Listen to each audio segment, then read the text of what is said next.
Assalamualaikum warahmatullahi wabarakatuh. Selamat siang pemirsa, kembali lagi bersama saya Nauradia Sofranti Putri di Liputan Seputar Sukoharjo. Pemirsa, pada siang hari ini merupakan hari kedua kegiatan PKKMB 2024 yang diselenggarakan oleh Badan Eksekutif Mahasiswa Universitas Ibrahimi. Baik pemirsa, berikut liputan selengkapnya.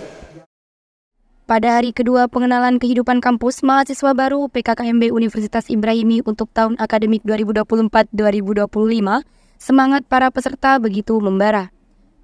Acara yang berlangsung di Auditorium Pondok Pesantren Salafiyah Syafi'iyah Sukoharjo ini dimulai dengan apel yang diikuti oleh semua peserta PKKMB 2024 serta seluruh panitia. Setelah apel selesai, kegiatan dilanjutkan dengan laporan dari Ketua Ruang yang menyatakan kesiapan peserta PKKMB 2024 untuk mengikuti seluruh rangkaian acara PKKMB. Peserta PKKMB 2024 mendapatkan materi dari beberapa narasumber. Muhammad Hafid MPDI menyampaikan materi tentang Gerakan Nasional Revolusi Mental dengan Rizka Bina, Ketua Suku Minahasa, sebagai moderator. Adanya revolusi mental itu dalam rangka menggerogoti yang namanya sebuah kemerosotan. Taruhlah Indonesia ini pertama darurat korupsi, kemudian yang nomor dua Indonesia ini darurat kepercayaan, kemudian yang nomor tiga Indonesia ini darurat yang namanya hukum. Hari ini kita tidak akan membahas tiga hal yang seperti itu, karena biarlah darurat korupsi itu dijadikan sebagai PR bagi mereka-mereka aparat penegak hukum, kemudian darurat hukum itu biar dijadikan PR bagi mereka-mereka yang aparat penegak hukum. Hari ini kita akan lebih fokus kepada yang namanya pola pikir sumber daya manusia. Karena hari ini kita hidup di pesantren, kemudian hari ini kita adalah sebagai seorang mahasiswa santri yang mahasiswa. Tentunya hari ini kita akan fokus membahas tentang bagaimana sumber daya manusia yang unggul sesuai dengan cita-cita Gerakan Nasional Revolusi Mental. Revolusi mental itu adalah perubahan dari hal yang buruk kemudian menjadi hal yang baik. Kira-kira seperti itu.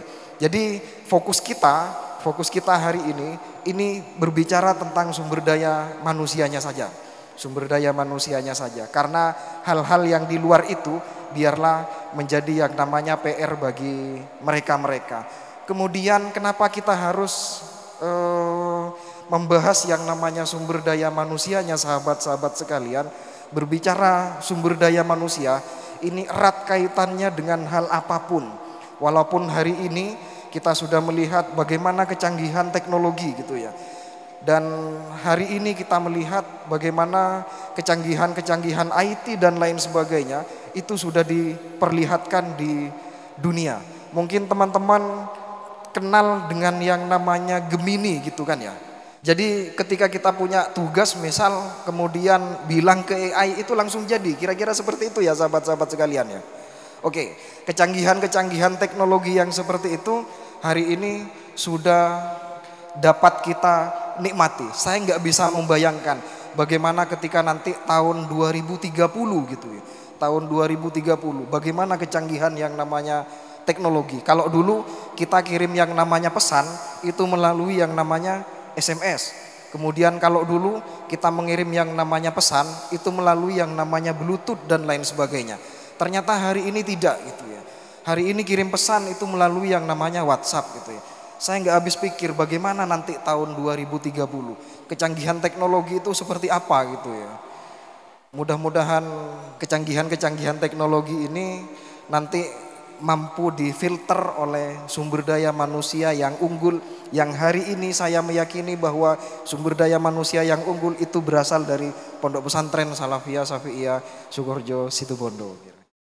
Materi kedua oleh Dr. Dian Nur Asy'ari MPDI dan Lucy Oktaviani MM mengenai pengenalan sistem pendidikan tinggi, pelayanan akademik, dan kehidupan mahasiswa dengan moderator Muftia Zakia selaku Ketua Suku Tamiang. Dengan penyampaian materi yang disampaikan oleh para narasumber, diharapkan peserta dapat memperoleh pemahaman yang mendalam tentang nilai-nilai Gerakan Nasional Revolusi Mental. Para mahasiswa baru diharapkan mampu untuk menghadapi tantangan akademik dan sosial dengan baik, serta dapat memotivasi untuk aktif dalam kegiatan kampus. Pesan-pesan saya, jadilah mahasiswa yang selalu aktif, kreatif, inovatif, berintelektual tinggi, serta kritis dalam menyikapi segala problematika yang ada, membangun Indonesia yang berdasarkan Pancasila. Hari ini memasuki PKKMB hari kedua dengan adanya pemaparan materi, yakni yang pertama adalah pemaparan materi tentang Gerakan Nasional Revolusi Mental, yakni Gerakan Revolusi Mental ini adalah gagasan dari Presiden Joko Widodo untuk mengembangkan seluruh masyarakat Indonesia berpotensi dan mengembangkan seluruh jiwa mahasiswa untuk selalu ada dalam ranah perjuangan. Terima kasih bagi seluruh panitia dan rekanita yang telah mempercayai saya sebagai Jenderal PKKMB pada tahun 2024 ini. Dan terima kasih juga pada sahabat-sahabat saya yang telah mendukung dan telah menjadi support system bagi saya. Pemaparan materi yang kedua tentang suasana di lingkup perguruan tinggi. Yang pertama, kita harus mengikuti segala tata tertib yang ada di kampus Universitas Ibrahimi ini, baik dalam segi registrasi maupun akademik dan yang lainnya. Alhamdulillah pada sore hari ini peserta PKKMB 2024 mendapatkan materi sistem pendidikan tinggi, pelayanan akademik dan kemahasiswaan yang narasumbernya langsung adalah Kabak Administrasi Akademik dan Kemahasiswaan bersama dengan Kabak Akademik dan Pengajaran. Materi ini diberikan kepada peserta PKKMB, sengaja diberikan oleh panitia, disediakan waktu untuk menyampaikan ini dalam rangka agar mahasiswa baru mendapatkan materi atau pengetahuan awal tentang hak dan kewajiban mereka dalam hal akademik dan kemahasiswaan selama mereka menjadi mahasiswa aktif di Universitas Ibrahimi.